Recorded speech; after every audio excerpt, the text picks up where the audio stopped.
écrit Le Petit cœur Cœur brisé. brisé. Ouais. Donc c'est l'histoire d'un détective privé, Maxime, qui va donc une vieille personne qui avait sa petite fille dans cette enquête passée il y a 15 ans, va devoir donc la résoudre pour lui.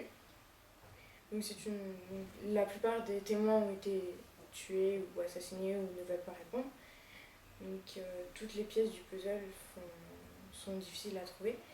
Et plusieurs histoires sont parallèles, car nous avons une autre histoire qui prend un peu les mêmes termes, qui reprend l'enquête que Maxime doit résoudre.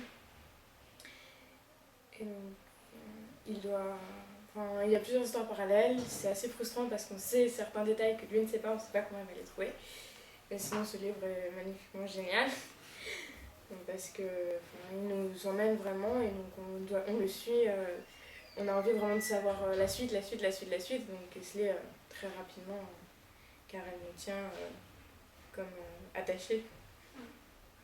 Oui, c'est un roman policier qui a deux facettes. Il y a une partie peut-être un peu plus historique où est-ce qu'on va suivre les événements un petit peu qui ont pu se passer quand la petite fille est morte. En parallèle avec son histoire à lui qui fait l'enquête ou d'autres personnages qui vont rejoindre son histoire plus tard, sur qui il enquête également. Et on comprend des choses que lui ne sait pas encore. Et oui, c'est vrai que c'est assez surprenant à lire. La fin est complètement folle en fait. On s'y attend absolument pas, donc je vais pas dire ce que c'est parce que sinon c'est pas drôle.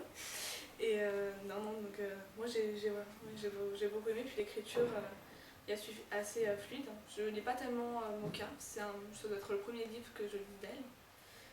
Là elle a fait ce livre aux éditions Clévac. D'habitude elle avait fait plus dans une autre édition. Et donc j'ai été surprise par son écriture et qui est très sympathique ma foi.